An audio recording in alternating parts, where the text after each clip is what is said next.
Welcome to the Be Here Now Guest Podcast. This series features a collection of teachings and conversations centered around mindfulness, spiritual growth, and living a life in balance. Each week, our diverse network of guest teachers and hosts offer up wisdom and practices from a different spiritual path and perspective. If you would like to support this podcast, please visit BeHereNowNetwork.com/donate.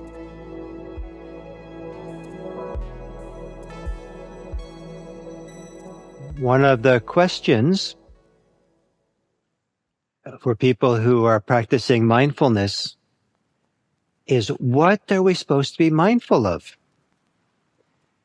One of the irritating answers is everything. We generally try to make it simpler, especially when we begin, and some people make it just simply the breathing, or their body, or sounds.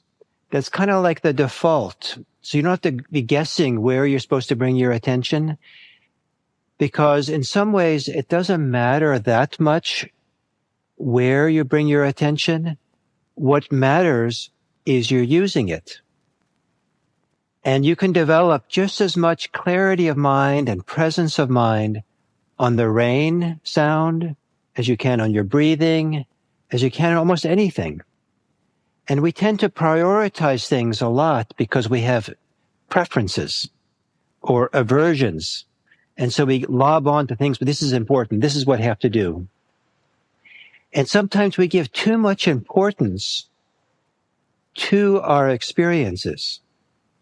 And some people are addicted to having good experiences. Some people have the the inverse addiction to bad experiences. Part of the radical aspect of this mindfulness practice, believe it or not, maybe experiences are overvalued. What's valued is the awareness of the experiences. That the fact that there's a clarity, there's an openness to it, that there's a recognition of what's happening, that there is the observing of what's happening, that there's presence with what's happening. So it's kind of a paradigm shift for some people to shift the important things from our experiences to how we're aware of the experiences. People construct their ideas of self around experiences. People react. People have all kinds of ideas of what should and shouldn't be in their experiences. I don't want to say that experiences are unimportant, but I want to emphasize something which is generally undervalued by many people. Some people have no idea about this, that half of what's going on at any given time for you is your awareness of what's happening. That's half the picture. If we focus only on what is happening, we're missing half the picture. To be aware. And once you enter this world of awareness, you might, if it was nice for you, you could know what's happening. The knowing is part of the awareness. You can feel what's happening. Feeling is part of that awareness. And then if you want a little extra credit, you can relax. This is all very good. Thank you.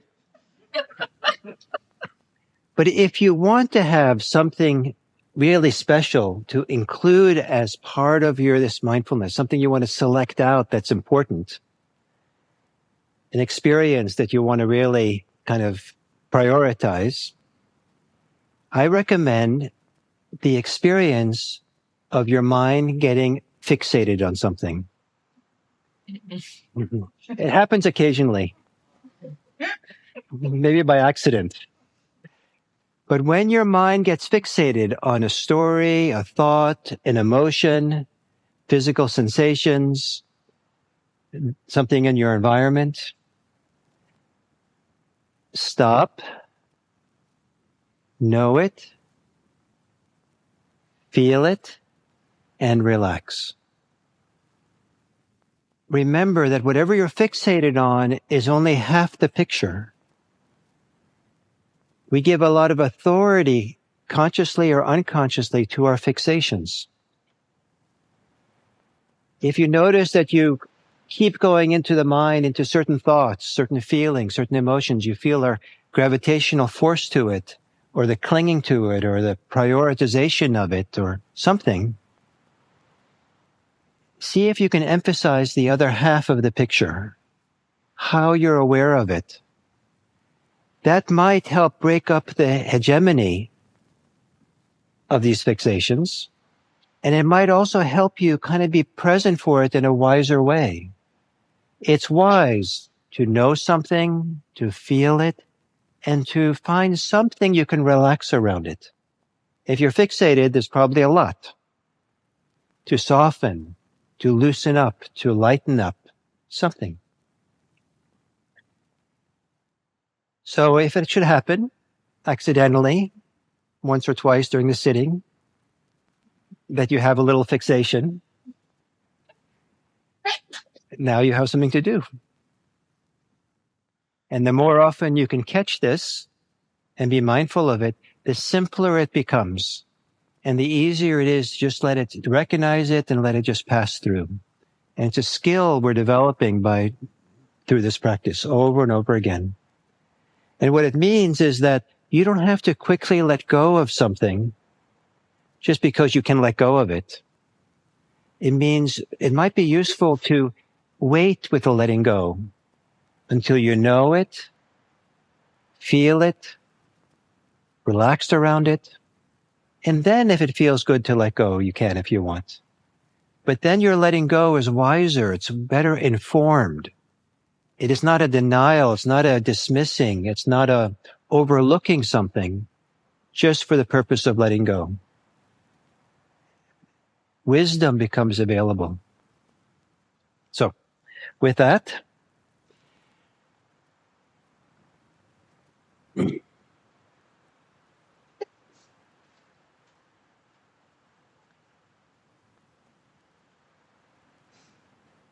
assuming your meditation posture,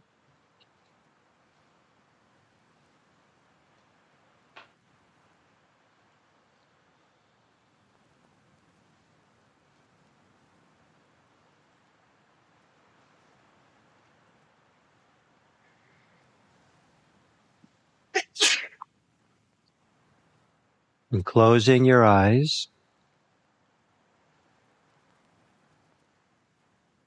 and then here and now, is your mind already fixating on something? Wandering off something? Stuck on something I said?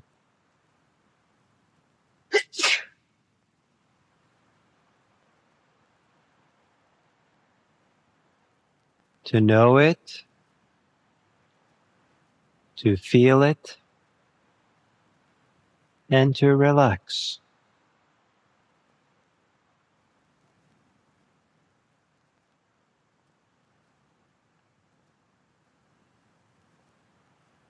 In a way that can support more relaxation is to drop into the experience of the body breathing.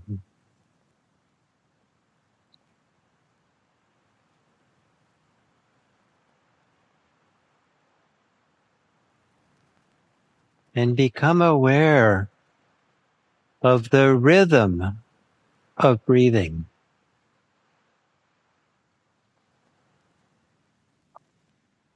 The rhythm of breathing in and breathing out.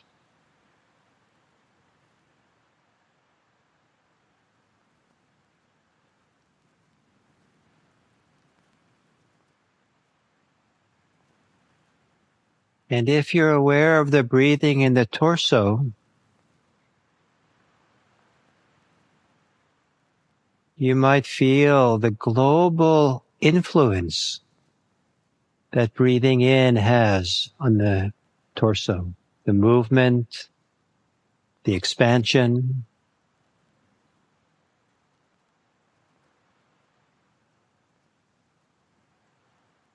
And you might experience the global influence of exhaling.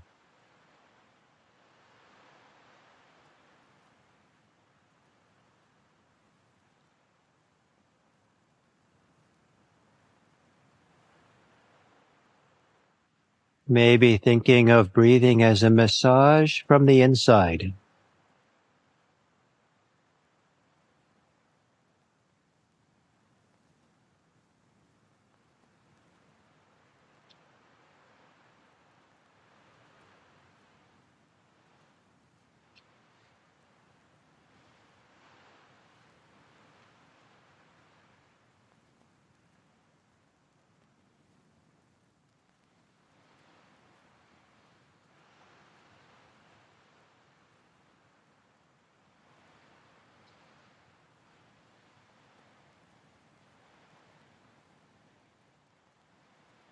And perhaps that massage can help you to let go of thinking with every exhale. The release of the exhale, releasing your thoughts that have crept in.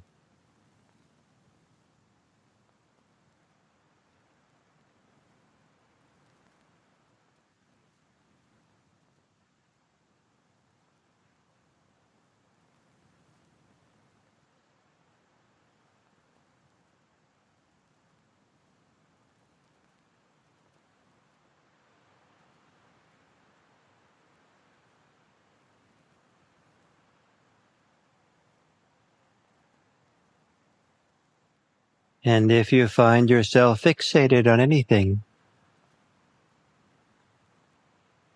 if it's nice for you to do so, know it, feel it, and relax.